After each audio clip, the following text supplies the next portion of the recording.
So there's this point during childbirth that I got to every single time with all 5 kids where I'm like, I can't do it. I'm done. I'm tapped out. And obviously I can laugh about that now, because we all know there is no backing out. When you are in labor, that baby is coming out one of 2 ways. The baby is coming. Mothers are heroic, no matter medicated births, unmedicated births, vaginal births, C-sections. Everybody is a hero, okay?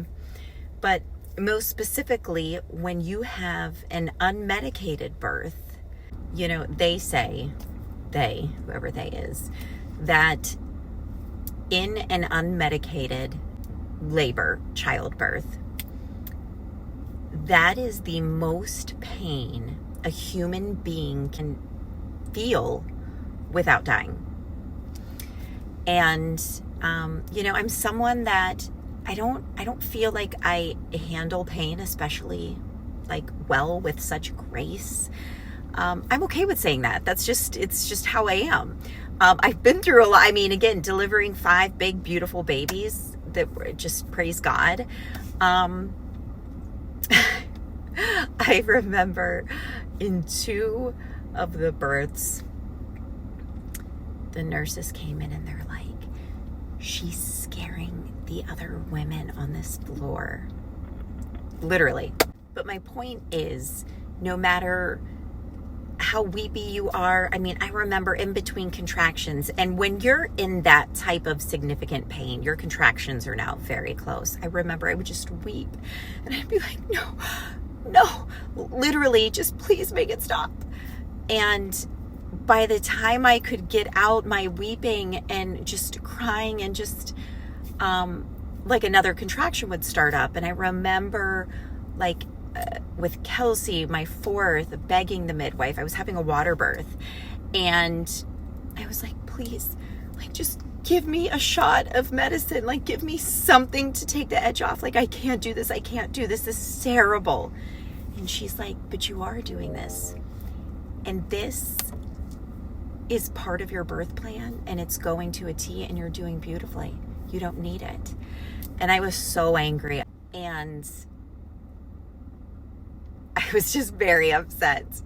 And so I'm in this like big tub of water, and I just have my head down and making noises that just don't sound humanly. Oh my.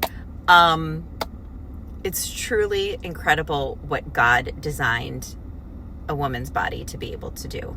Truly just incredible and fascinating to the highest degree. But my point is, you know, we get in these situations in life that are so painful and so frustrating and so unfair. And we just sometimes, I know myself, we want to freeze. We want to halt. Nope, not doing it. I'm not doing this. It is not supposed to be happening. This is unfair. I didn't ask for this. So I'm just not going to do it. And here's the thing. We don't get to do that. Life keeps moving. Whether we're resistant and kicking our feet and pouting, it doesn't matter. Life keeps moving. And I remember seeing this saying before, like, if you are going through hell, why would you pause? Why would you try to just paralyze yourself and get stuck in the sand? If you are going through hell, just sprint through it. And what I have learned the hard way is the coping mechanisms that I started to possess all on my own as a child was, okay, I'm fine, everything's fine, I'm good, you're good, I'm fine, everything's fine.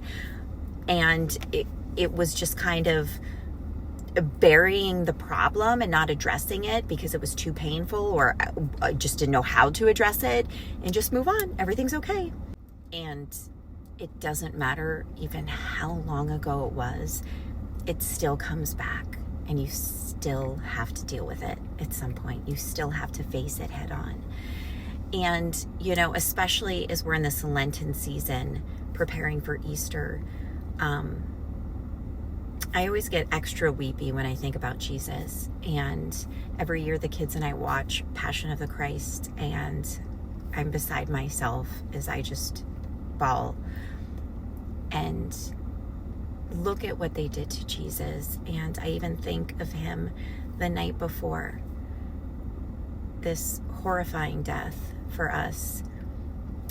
He was praying, he was sweating blood, he experienced anxiousness. And praise God for Good Friday, because without Good Friday, without the most horrifying death that Jesus endured for us, without that ultimate sacrifice from God of giving us his only Son, there would be no Easter Sunday. There would be no eternity in heaven, because none of us deserve heaven. Not a single one of us. Think of the best person you know, the most holy person you know. He or she does not deserve heaven on their own. None of us do. If Jesus wouldn't have done that, a sinner like me would never have a chance, never have a shot at spending eternity in heaven.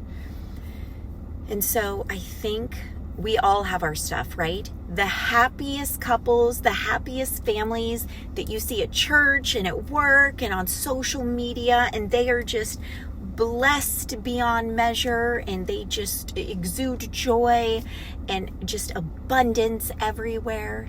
They have their own battles, I promise you.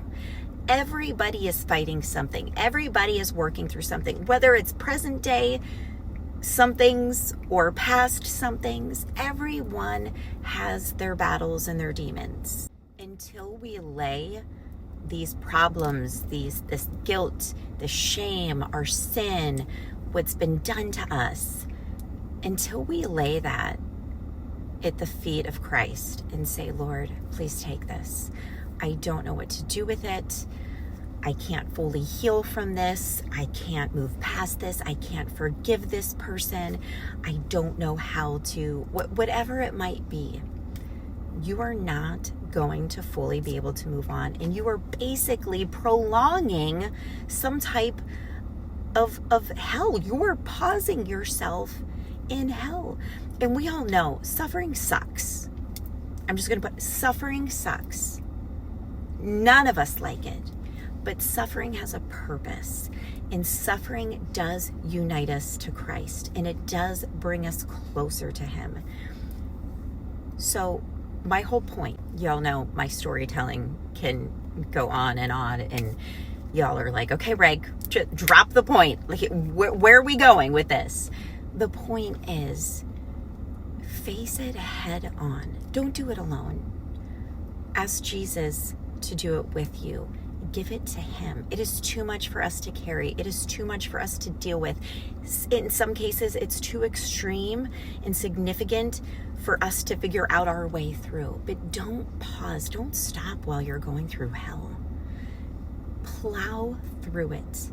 Allow Jesus to carry you. Ride on his coattails, whatever you've got to do, but face it head on, because I promise you, you are prolonging the inevitable. You will have to deal with it at some point. So when you say you're ready to give up, you're ready to stop, know that baby's coming, no matter what. Push through labor, because at the end there's a prize. The most beautiful, magnificent, miraculous blessing. And until you've experienced it, I can't even articulate what it is to be in the most unimaginable pain that a body can endure, and this perfect little human being placed on your chest, and the pain disappears. It's gone. And so it's having this mindset of, Lord, I trust you. Jesus, I trust in you. Please make this pain go away quickly. And sometimes it does not go away as quickly as we want, but it's pushing through. It's dealing as best we can. It's letting God refine us in the fire, offering our suffering up to Jesus, because especially what he did for us, and knowing that something good God is going to bring from that